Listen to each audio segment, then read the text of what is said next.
Hello my viewers, कैसे हैं आप सब। Welcome back to my channel. चलिए आज हम शुरू करने वाले हैं ईबीएस की क्लास। और ईबीएस सीटेट में इम्पोर्टेंट रोल प्ले करती है। इसमें अच्छे मार्क्स गेन हो जाते हैं, पेपर भी इजी ही आता है। और चलिए तो यहाँ पर देर न करते हुए हम आते हैं क्वेश्चन नंबर 1 पर। निम्नलिखित में से किसी अध्यापक का कौन सा कथन लिंग पूर्वाग्रह का प्रदर्शन करता है। तो ऑप्शन देख लेते हैं। विद्यार्थियों, तुम सभी ने अच्छा काम किया। लड़कों, तुम हमेशा शोर मचाते हो। लड़कों, लड़कियों, चलो हम सब एक खेल खेलें। विद्यार्थियों, मैं तुम्हारे प्रदर्शन से खुश नहीं हूँ। तो यहाँ जो राइट आंसर हो जाएगा वो हो जाएगा ऑप्शन नंबर बी। लड़कों, तुम हमेशा शोर मचाते हो। यहाँ पर लिंग पूर्वाग्रह का प्रदर्शन किया जा रहा है। आते हैं नेक्स्ट क्वेश्चन पर। क्वेश्चन नंबर है 2। सौर सेल के निर्माण हेतु किस पदार्थ का उपयोग किया जाता है। ऑप्शन देखते हैं। Lead, sodium, copper, silicon. तो ये जो यहाँ पर राइट आंसर होने वाला है वो है सिलिकॉन। सौर सेल के निर्माण में सिलिकॉन का उपयोग किया जाता है। आते हैं नेक्स्ट क्वेश्चन पर। क्वेश्चन नंबर है 3। निम्नलिखित में से कौन सा कथन लिंग रूढ़िवादिता का प्रदर्शन करता है। सामान्यतः लड़कियां लड़कों से बेहतर खाना बनाती हैं। एशियाई लोग खेलों में अच्छे नहीं होते हैं। ऑप्शन देखते हैं। सामान्यतः लड़कों की तुलना में लड़कियों का पेशीय द्रव्यमान कम होता है। लड़कों व लड़कियों ने कुश्ती में हिस्सा लिया। तो यहाँ पर जो राइट आंसर हो जाएगा ऑप्शन नंबर ए को टिक करते हैं। ए इज द राइट आंसर। सामान्यतः लड़कियां लड़कों से बेहतर खाना बनाती हैं। यहाँ पर लिंग रूढ़िवादिता का प्रदर्शन हो रहा है। ज़रूरी नहीं कि खाना लड़कियां ही बनाएं, लड़के भी बना सकते हैं। तो इसलिए ऑप्शन नंबर ए करेक्ट हो जाएगा। आते हैं नेक्स्ट क्वेश्चन पर। Question number 4। नर चिड़िया बहुत सारे सुंदर बनावट वाले घोंसले बनाता है और मादा चिड़िया इनमें सबसे बढ़िया घोंसला चुनकर अपने अंडे देने के लिए चुनती है। यह कौन सी चिड़िया है। तो यहाँ पर ऑप्शन दिए हैं, देखते हैं। बया, जुलाहा चिड़िया, फाख्ता, दर्जन चिड़िया या शक्करखोरा। तो यहाँ पर जो राइट आंसर हो जाएगा वो हो जाएगा ऑप्शन नंबर ए, बया। मतलब बुनने का काम, और बुनने का काम कौन करता है, जुलाहा करता है। तो यहाँ पर राइट आंसर हो जाएगा ए। चलिए क्वेश्चन नंबर 5।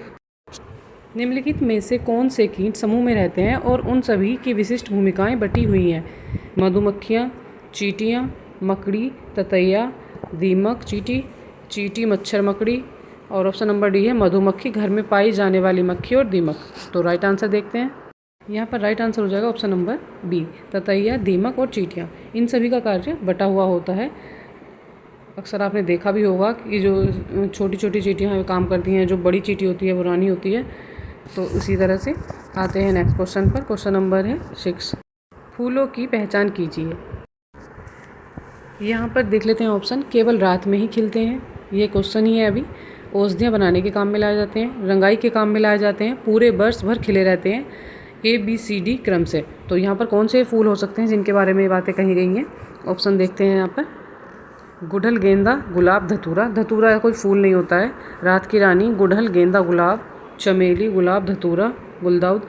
यहाँ देखते हैं आप लास्ट ऑप्शन में सदाबहार, धतूरा, गुलाब और गुलदाउद। इन सभी में धतूरा आ रहा है और धतूरा कोई फूल नहीं होता है। तो यहाँ पर फूलों की बात हो गई है, तो ऑप्शन नंबर बी के साथ जाएंगे। रात की रानी, गुड़हल, गेंदा और गुलाब। ऑप्शन नंबर बी करेक्ट हो जाएगा। आते हैं नेक्स्ट क्वेश्चन पर। क्वेश्चन नंबर है क्वेश्चन नंबर 1 पर।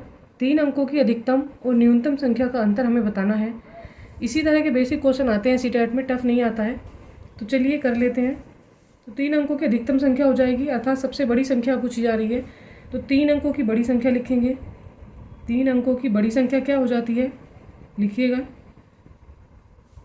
बड़ी संख्या बराबर होती है कितनी, 999 हो जाएगी। यहाँ पर ये हो जाएगी क्या, 999। और हमें अब बताना है क्या, न्यूनतम संख्या। 3 ही अंकों की हमें न्यूनतम बतानी है। तो यहाँ पर 3 अंकों की सेम क्या करनी है, न्यूनतम बता देनी है। तो इसको आप ऐसे ही लिख देंगे और यहाँ पर हो जाएगी क्या, न्यूनतम। तो न्यूनतम कितनी होती है, लिख लीजिएंगे इसको। ये हो जाएगी 1000। और ये कह रहे हैं कि इनका अंतर क्या होगा, हमें इनका अंतर बताना है। तो चलिए इसको कर लेते हैं सोल्व। 999 और माइनस कितना, 1000। 9 से 0 माइनस करेंगे 9 आएगा, 9 से 0 माइनस करेंगे 9 आएगा, और यहाँ पर 9 से 1 माइनस करेंगे तो 8 आ जाएगा। ये आ जाएगा हमारा आंसर। इतने ही बेसिक क्वेश्चन आते हैं, इसे टफ नहीं आएंगे। चलिए देख लेते हैं। ऑप्शन नंबर बी जो है ये करेक्ट हो जाएगा। B is the right answer. आते हैं इसी के साथ नेक्स्ट पर। क्वेश्चन नंबर है 2। क्वेश्चन नंबर 2 में दिया है 26 को 1/2 से डिवाइड करना है, फिर उसमें 30 ऐड करना है, और जो रिजल्ट आता है उससे क्या करना है, 35 माइनस करना है। उसके बाद क्या प्राप्त होगा हमें बताना है, हमें क्या संख्या मिलेगी। तो लिख लेते हैं। सबसे पहले क्या करना है, 26 को डिवाइड करना है किससे, 1/2 से। इससे हमें डिवाइड करना है तो लिख लेंगे इसके अपॉन में, ठीक है। अगर हम डिवाइड में लिखते हैं तो क्या रूल होता है, इसको हम लिख सकते हैं कैसे, इसको हम ऐसे लिख सकते हैं 26 और मल्टीप्लाई कितना हो जाएगा 2/1। अपोजिट हो जाता है ये, नीचे वाली संख्या जो है ये ऊपर चली जाएगी और जो ऊपर वाली है वो नीचे ही रहेगी। तो इसको ऐसे लिख देते हैं, इसको उल्टा करके भी लिख लेते हैं। तो क्या हो जाएगा ये 26 × 2, इसकी मल्टीप्लाई करेंगे, 1 का कोई वैल्यू नहीं रहेगी तो 1 तो ऐसे कैसे ही रह जाएगा, इससे कुछ फर्क नहीं पड़ता है। तो करिए मल्टीप्लाई, 2 × 12 का 2, कैरी कितना हुआ 1, 2 दूनी 4 और 1 5। तो क्या संख्या आई है 52, हमें संख्या मिल गई क्या 52। अब क्या कह रहे हैं, इसमें 30 जोड़ दीजिए। तो 30 जोड़ने पर क्या हो जाएगा, इसमें 30 जोड़ देते हैं तो ये हो जाएगा 2 में 0 ऐड करते हैं 2 रहेगा, और 3 में 5 ऐड करते हैं तो 8 हो जाएगा। हमें संख्या प्राप्त होती है क्या 82। अब कह रहे हैं जो परिणाम आता है उससे 35 घटाइए। तो यहाँ पर क्या करना है, हमें 35 इससे घटा देना है। घटाने पर चलिए जो संख्या प्राप्त होगी वो हमारा आंसर हो जाएगा 82, और माइनस कितना हो जाएगा 35। कर लीजिए माइनस, यहाँ से यहाँ कैरी करेंगे तो क्या हो जाएगा 12 हो जाएगा, और 12 से 5 माइनस करते हैं तो कितने हो जाते हैं 7। यहाँ पर कितना रह जाएगा, यहाँ रह जाएगा 7, और 7 से 3 माइनस करते हैं तो क्या आएगा यहाँ पर 4 आ जाएगा। तो आंसर जो आएगा 47। देख लीजिए कौन से में आ रहा है, जो ऑप्शन सही है ऑप्शन नंबर सी राइट है, सी इज़ द राइट आंसर। इसका आंसर आ जाएगा 47। चलिए क्वेश्चन घुमाने वाले जरूर आते हैं सीटेट में, पर टफ नहीं होते हैं। लैंग्वेज थोड़ी हार्ड होती है पर क्वेश्चन बहुत सिंपल होते हैं, कैलकुलेशन टफ नहीं रहती। आते हैं नेक्स्ट पर, क्वेश्चन नंबर है 3।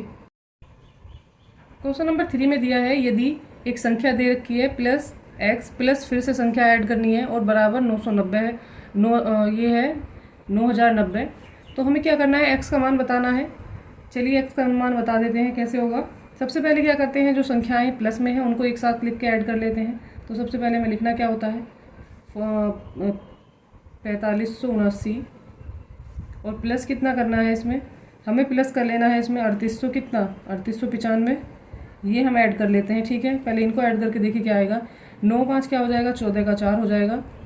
कैरी कितना होता है 1, 9 और 7 कितने होते हैं 16, और 1 17 का 7 हो जाता है। कैरी 1 होता है 8 5 13, और 1 14 का 4 हो जाएगा।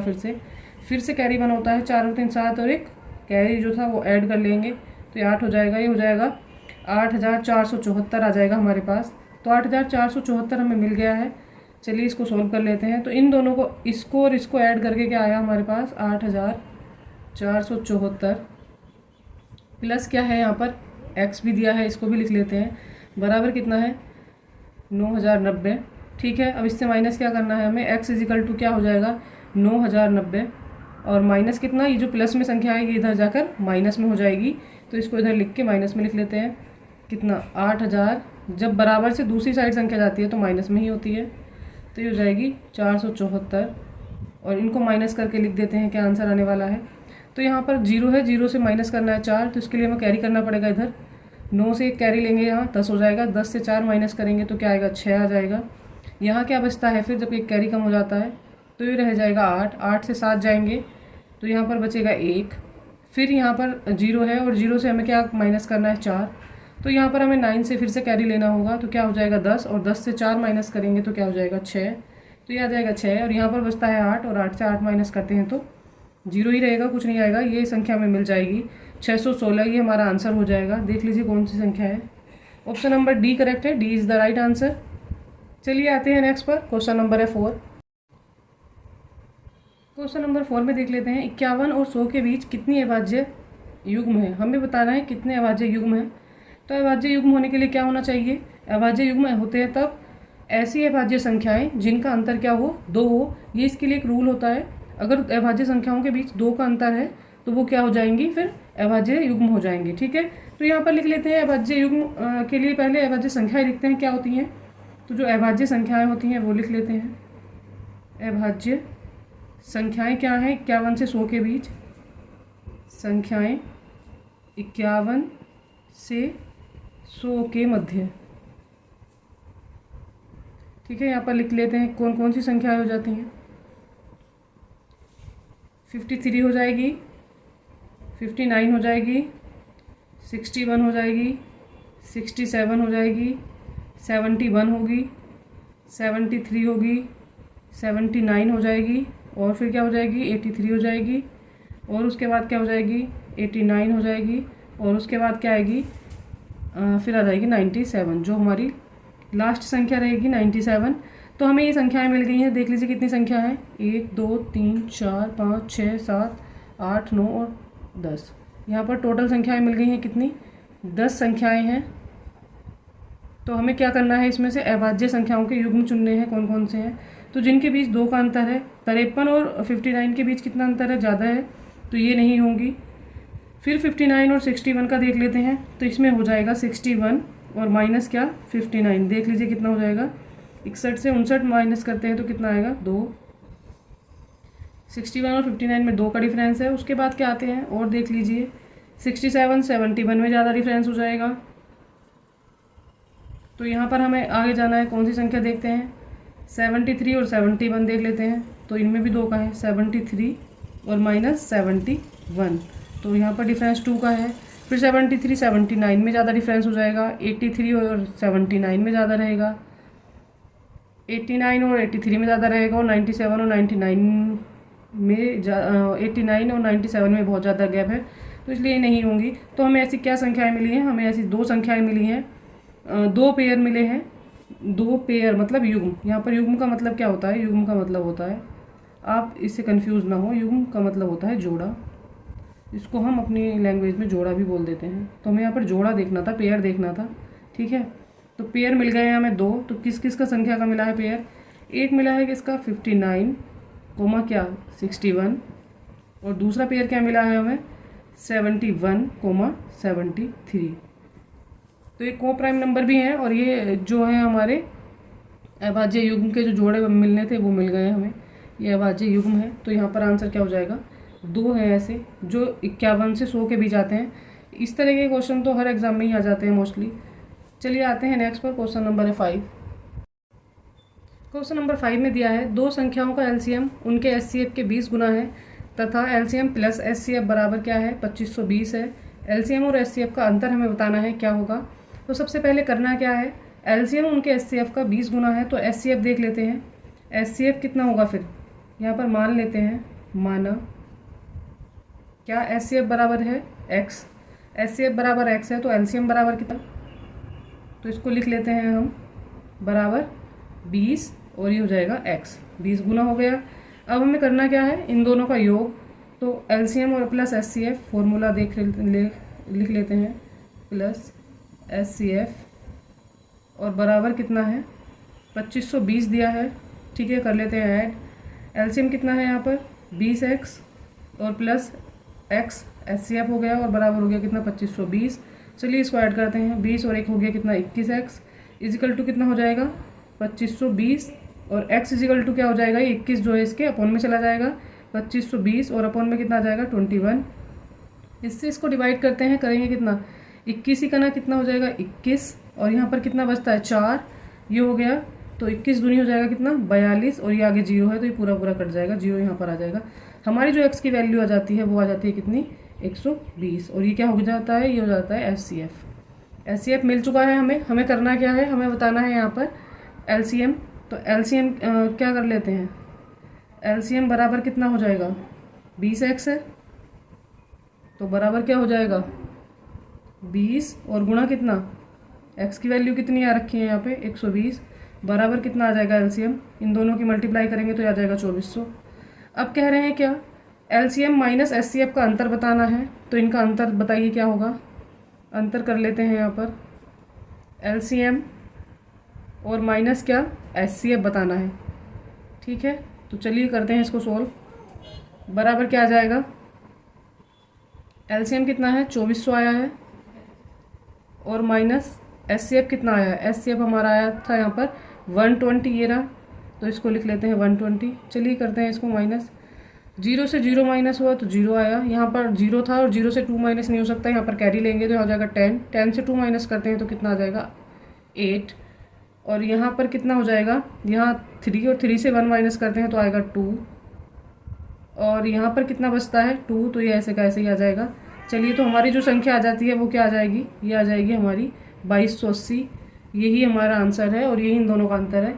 कौन से ऑप्शन में आया है ये? ऑप्शन नंबर डी में है। D is the right answer.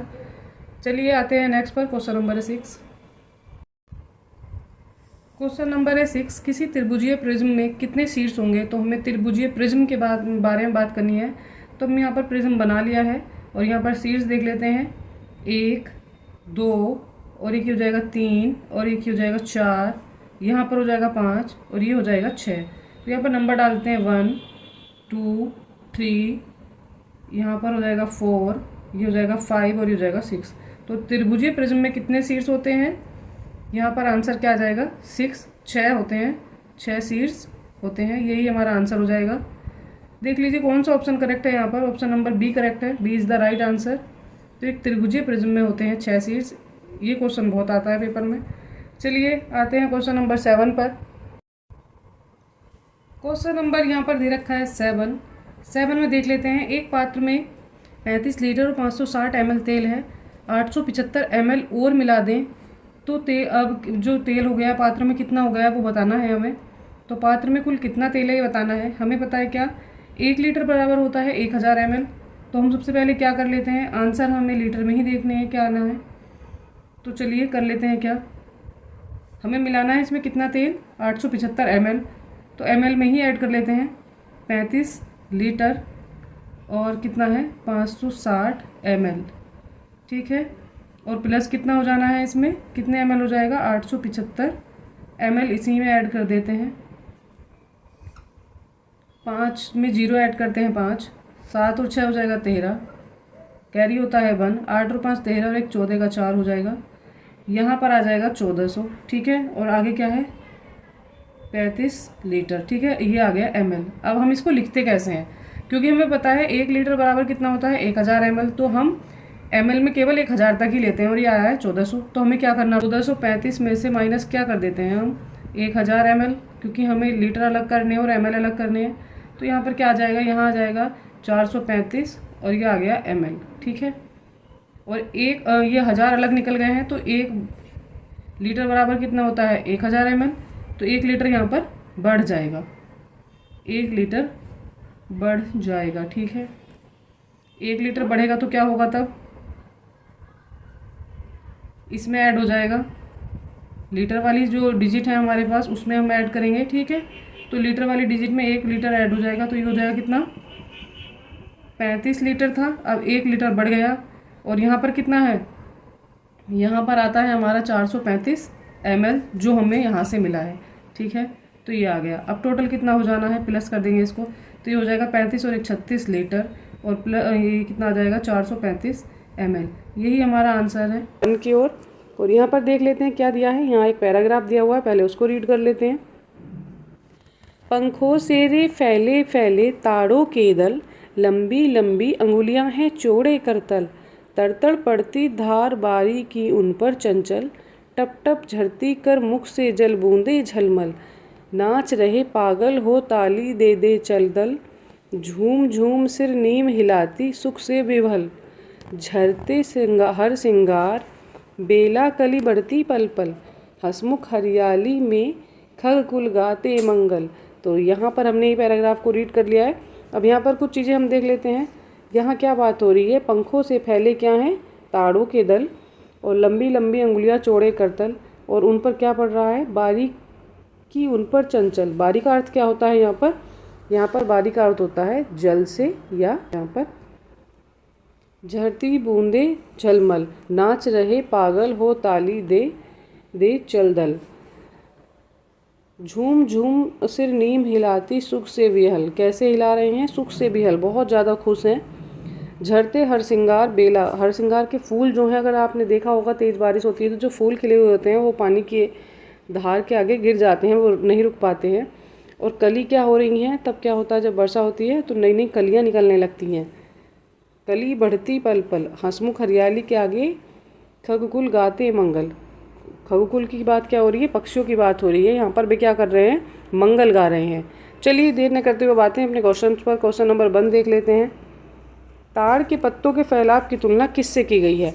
तो हमने अभी पैराग्राफ में देखा पंखों से फैले, पंखों से की गई है।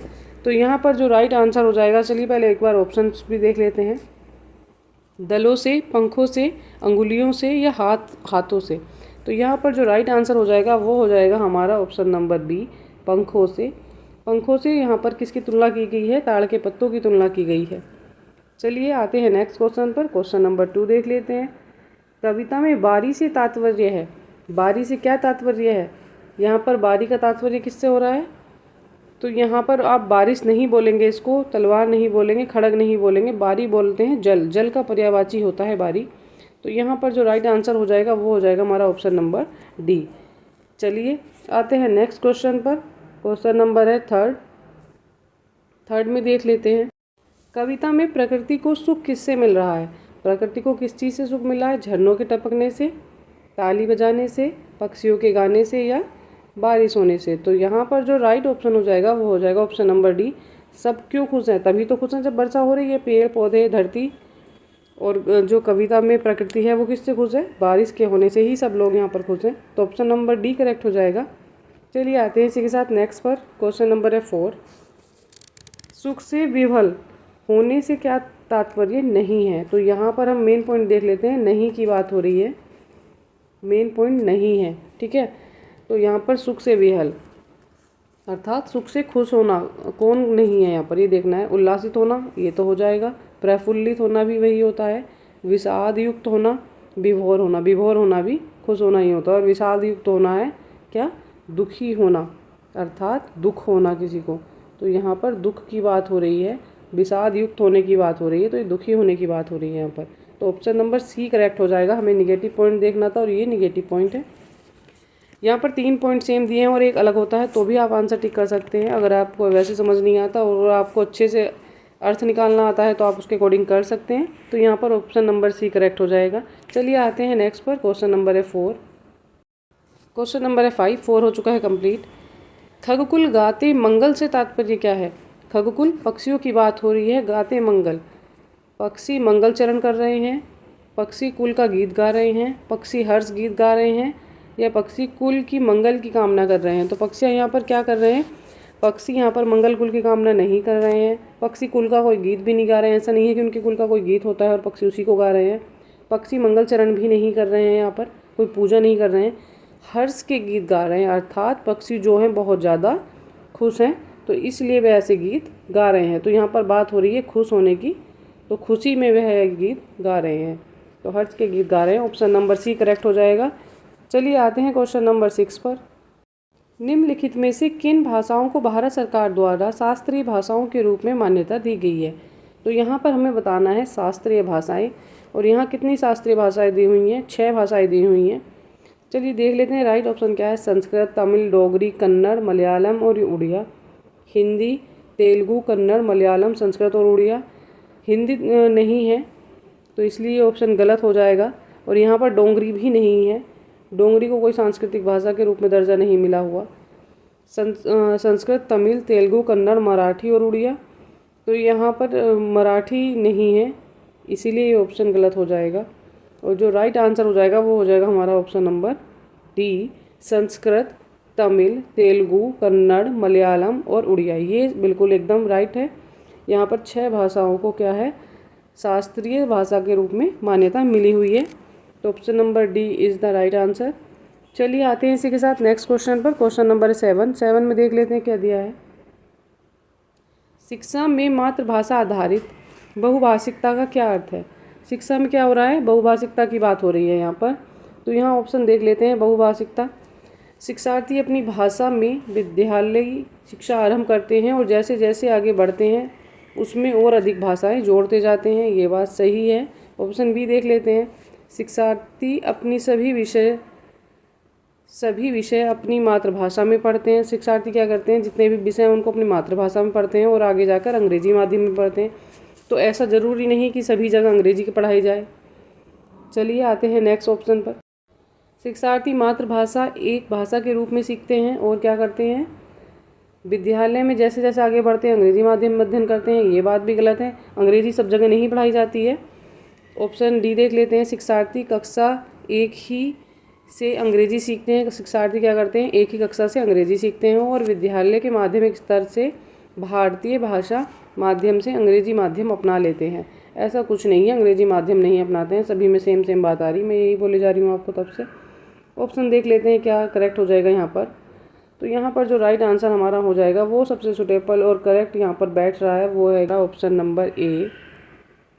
बहुभाषिकता का अर्थ यही होता है, शिक्षार्थी क्या करते हैं अपनी मातृभाषा में जो है विद्यालय शिक्षा को आरंभ करते हैं। बच्चा क्या करता है, जब शुरू में आता है विद्यालय में सबसे पहले कौन सी भाषा सीख कर आता है, मातृभाषा जो वो है यहाँ बोली जाती है, जिस भी संस्कृति से वो आ रहा है। और उसके बाद क्या करता है, धीरे धीरे जैसे जैसे बड़ा होता रहता है तो उसमें और भाषाएं जुड़ती जाती हैं।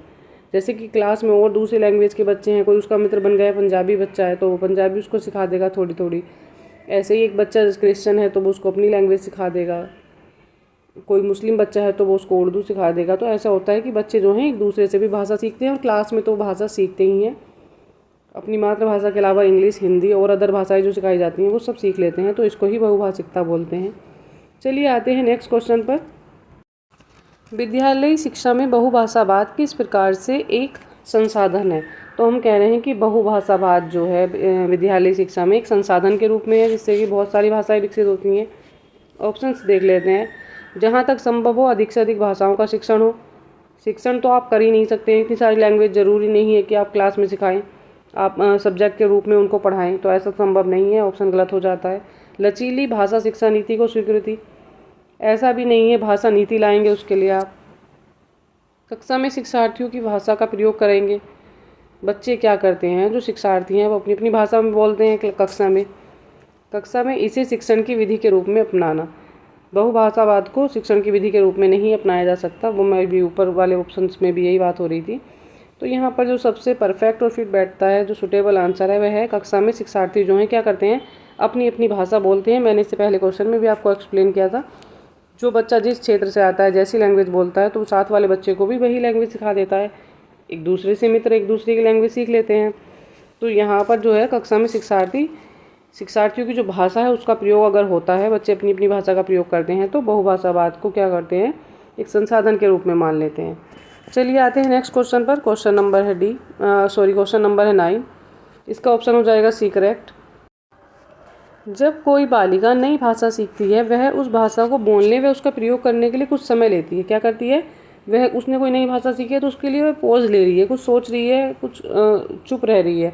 इस अवधि को किस रूप में जाना जाता है, अवलोकन अवधि में, अवलोकन नहीं कर रही है, मौन अवधि में, चुनौतीपूर्ण अवधि में, या बबलाना अवधि में। तो ये सब यहाँ पर गलत हो जाएंगे। यहाँ पर जो राइट आंसर हो जाएगा वो हो जाएगा मौन अवधि।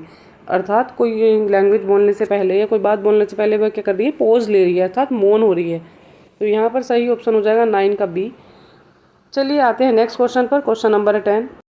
क्वेश्चन नंबर 10 देख लेते हैं। एक अध्यापक गर और भर के से अंत होने वाले शब्दों जैसे कि विसर्ग और विदर्भ आदि का उच्चारण करवाती है। शब्दों के इन जोड़ों को किस रूप में जाना जाता है। तुलनात्मक जोड़े, यहाँ पर तुलनात्मकता की बात हो रही है, तुलना हो रही है।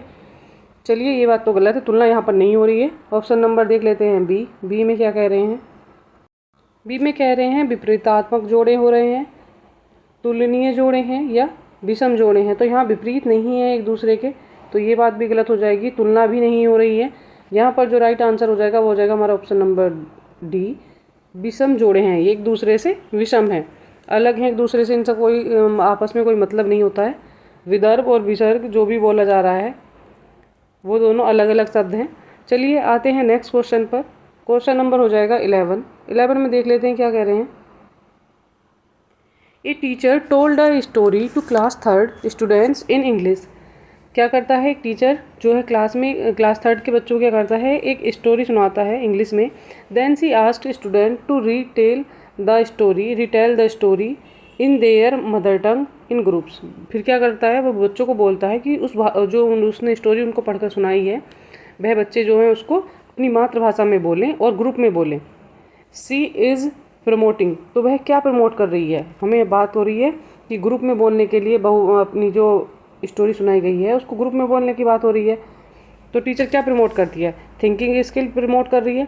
थिंकिंग यहाँ पर नहीं हो रही है, उसको स्टोरी बोलने के लिए बोला जा रहा है बच्चों को अपनी मातृभाषा में। मल्टीलिंग्विज्म हो रहा है। बी में देख लेते हैं मल्टीलिंग्वलिज्म, बाइलिंगुअलिज्म, स्टोरी रीडिंग तो बाइलिंगुअल की बात नहीं हो रही है, यहाँ पर स्टोरी रीडिंग की बात नहीं हो रही है। यहाँ जो बात हो रही है वो हो रही है मल्टीलिंगुअलिज्म की। मल्टीलिंगुअलिज्म मतलब बहुभाषिकता। तो यहाँ पर जो बात हो रही है वो हो रही है बहुभाषिकता, अर्थात बच्चे जो हैं सभी बच्चे ग्रुप में बोलेंगे। कभी एक बच्चे का नंबर आएगा, फिर दूसरे बच्चे का नंबर आएगा, तो सब अपनी अपनी भाषा में उसको बोलेंगे स्टोरी को।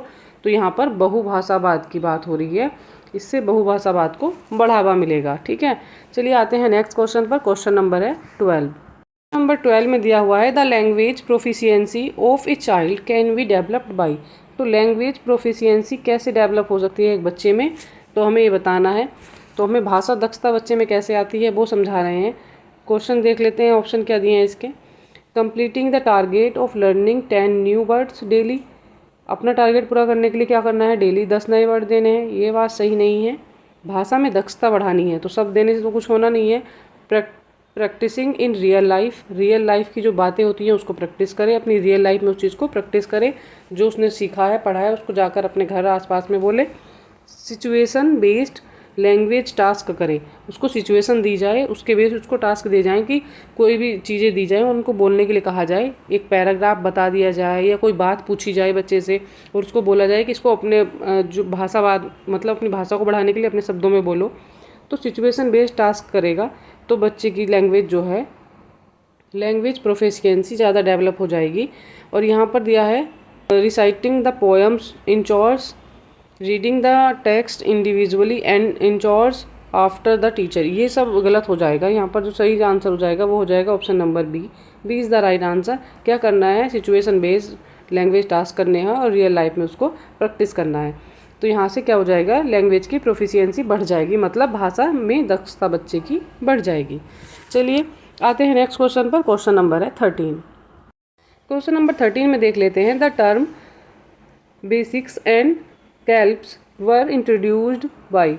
बेसिक और कैल्प्स वर इंट्रोड्यूस्ड बाई किसने दी थी, ये किसने इसको इंट्रोड्यूस किया था। तो यहाँ पर जो ऑप्शंस दिए गए हैं वो दिए गए हैं लेव वाइगोत्स्की, पेनानी, जिम क्यूमिन्स या जीन पियाजे। तो यहाँ पर जो राइट ऑप्शन हो जाएगा वो हो जाएगा हमारा option number C, Jim Cummins. Jim Cummins ने दिया था ये वर्ड। जो इसका क्या अर्थ होता है, बेसिक इंटरपर्सनल कम्युनिकेशन स्किल। ठीक है, और बेसिक इंटरपर्सनल कम्युनिकेशन स्किल का मतलब क्या होता है कि बच्चे क्या करते हैं रोज़मर्रा की ज़िंदगी में डेली या किसी से फ़ोन पे बात करते हुए या खेलते हुए जिन भाषा का यूज करते हैं उसको बोलते हैं। ठीक है, उसको क्या बोलते हैं, ये बेसिक कम्युनिकेशन स्किल के रूप में जाने जाते हैं। और यहाँ पर कैल्प की बात हो रही है तो कैल्प की फुल फॉर्म क्या होती है, कैल्प का मतलब क्या होता है, कॉग्निटिव एकेडमिक लैंग्वेज प्रोफिशिएंसी। यहाँ पर एकेडमिक की बात हो रही है, लैंग्वेज प्रोफिशिएंसी की बात हो रही है, अर्थात बच्चा जहाँ पर पढ़ता है, स्कूल में पढ़ता है, जैसे स्कूल हो गया, कोई शैक्षणिक संस्थान हो गया या कोई किसी का ऑफिस हो गया मान लीजिए, वहाँ की बात हो रही है। ऑफिस में कैसी भाषा बोलते हैं आप लोग, बिल्कुल एकदम ऐसी लैंग्वेज बोलते हैं ना जो किताबी भाषा होती है। और स्कूल में भी कैसी लैंग्वेज बोली जाती है, जो किताबी भाषा होती है, अर्थात जो फॉर्मल लैंग्वेज होती है। तो ये उसकी बात हो रही है, कॉग्निटिव एकेडमिक लैंग्वेज की प्रोफिशिएंसी को बढ़ाना होता है। तो यहाँ पर ये दोनों शब्द मैंने एक्सप्लेन कर दिए हैं। चलिए आई होप आपको क्लियर हो गए होंगे और आप कभी भी इसके जो क्वेश्चन आते हैं आप उनको गलत नहीं करेंगे। आप यहीं से समझ जाएंगे बेसिक और यहाँ पर दिया हुआ है ये जो एकेडमिक, ये दोनों चीज़ों से आप इनका डिफरेंस कर पाएंगे। आते हैं नेक्स्ट क्वेश्चन पर। क्वेश्चन नंबर है यहाँ पर 14। Which of the following statement is are correct and which of the statement is incorrect. यहाँ पर बताना है कौन सा स्टेटमेंट करेक्ट है और कौन सा इनकरेक्ट है। ऑप्शंस देख लेते हैं यहाँ पर। Every language has its grammar. प्रत्येक लैंग्वेज क्या करती है, अपनी व्याकरण रखती है, ग्रामर रखती है, बात सही है। Every language has its script. तो यहाँ पर स्क्रिप्ट की बात हो रही है इसलिए रॉन्ग हो जाएगा। तो यहाँ ऑप्शन नंबर हो जाएगा D correct. A is correct है और but second is not correct. अब मैं इसको आपको एक्सप्लेन कर देती हूँ ये कैसे बोल रहे हैं कि कैसे करेक्ट और कैसे करेक्ट नहीं है। यहाँ पर जो बात हो रही है किसकी हो रही है, यहाँ बात हो रही है लैंग्वेज स्क्रिप्ट की। तो लैंग्वेज स्क्रिप्ट क्या होती है मैं आपको समझा देती हूँ, आपको मैं हिंदी में बता देती हूँ क्या होता है। लैंग्वेज स्क्रिप्ट जो होती है वो होती है लिपि, किसी भी भाषा की लिपि। लिपि का मतलब होता है कि लिखने वाली, जिसमें भाषा को लिखा गया है। यहाँ पर बोला जा रहा है लिखने वाली। तो ऐसा तो होता नहीं कि हर भाषा जो है लिखने वाली होती है। हम अपनी क्षेत्रीय भाषा में बात करते हैं तब हम वहाँ कुछ नहीं लिखते हैं, कुछ नहीं बोलने की भाषा वहाँ पर अलग होती है और लिखने की भाषा वहाँ अलग होती है। तो यहाँ पर लिपि की बात हो रही है, तो ज़रूरी नहीं कि जो भाषा बोली जाती है वो लिखने वाली भी होती है। तो हर भाषा जो है अपनी लिपि नहीं रखती है, बट ग्रामर ज़रूर होती है। हर भाषा में क्या होती है, अपनी व्याकरण होती है, कुछ नियम होते हैं हर भाषा के, तभी वह बोली जाती है। तो ऑप्शन नंबर ए करेक्ट हो जाएगा और बी इज़ नॉट करेक्ट हो जाएगा। चलिए आते हैं नेक्स्ट क्वेश्चन पर। क्वेश्चन नंबर है यहाँ पर 15। Language is related to society but not culture. Language relate करती है सोसाइटी से पर कल्चर से नहीं करती, तो ये पॉइंट गलत हो जाएगा। लैंग्वेज जो है कल्चर से भी रिलेट करती है, सोसाइटी से भी करती है। कल्चर ऑफ सोसाइटी, सोसाइटी का जो कल्चर है उससे रिलेट करती है, तो ये बात यहाँ पर सही है। अब यहाँ देख लेते हैं कौन सी बात आ रही है। ऑप्शन नंबर दिया हुआ है यहाँ पर, ऑप्शन दिया है see, the symbol that are not vocal. ऐसे चिन्ह जो बोले नहीं जाते हैं, तो ये बात यहाँ पर हो जाएगी रॉन्ग। ऐसी कोई बात नहीं होती जो चिन्ह ऐसे हों कि बोले ना जाएं और वो सिंबल हो। The written form of the language so dialect is not language. Written form होती है डायलैक्ट ऑफ नॉट लैंग्वेज की, तो ये बात भी गलत हो जाएगी। यहाँ पर जो सबसे सुटेबल और राइट ऑप्शन हो जाएगा वो हो जाएगा हमारा कल्चर ऑफ सोसाइटी। सोसाइटी का कल्चर जो है होता है वो क्या करता है, भाषा उससे रिलेट करती है, जुड़ी हुई होती है। ठीक है, जो कल्चर होता है, जो भाषा आपके यहाँ पर आसपास में बोली जाती है, तो वो भाषा पर प्रभाव डालती है, भाषा उसी से जुड़ी हुई होती है। इसी के साथ आज की क्लास होती है कंप्लीट। बताइए आपको मेरी क्लास कैसी लगी। अगर आप चैनल पर नए हैं और आपने अब तक कोई वीडियो नहीं देखी है तो चैनल को सब्सक्राइब कीजिए और प्लेलिस्ट में जाकर पुरानी सारी वीडियो देख लीजिएगा। और आपसे एक ज़रूरी बात भी मुझे शेयर करनी थी। अगर आपको कोई चीज़ समझ नहीं आती है, कोई टॉपिक समझ नहीं आता और आप चाह रहे हैं कि मैं उसको थियोरेटिकल टॉपिक को भी डिस्कस करूं, तो मैं आपके लिए ऐसा कर सकती हूं। प्लीज़ मुझे कमेंट करिए और बताइएगा कि मैं प्रैक्टिस के साथ साथ आपको कोई टॉपिक हो तो जो क्लियर नहीं है, जैसे जीन प्याजे हो गए, बायगोस्की हो गए, उनके बहुत सारी चीज़ें हैं। अगर आपको कुछ चीज़ समझ नहीं आती है या ईवीएस के कुछ टॉपिक हैं तो आप चाहते हैं कि मैं उनको डीपली आपको एक्सप्लेन करूं, तो प्लीज़ मुझे कमेंट करिए और बताइए, तो मैं उस पर काम करती हूं और मैं आपको वो करवा देती हूं। वैसे मैंने कुछ ईवीएस के टॉपिक डिस्कस किए भी हुए थे जो बार बार पेपर में आते हैं, तो अगर आपने नहीं देखे हैं तो प्लेलिस्ट में जाकर देख लीजिएगा। उससे आपको बहुत सारे क्वेश्चंस क्लियर हो जाएंगे और वहीं से क्वेश्चन बनते हैं, 100% उन टॉपिक से क्वेश्चन आएंगे। तो चैनल को सब्सक्राइब करना ना भूलिएगा। Thank you.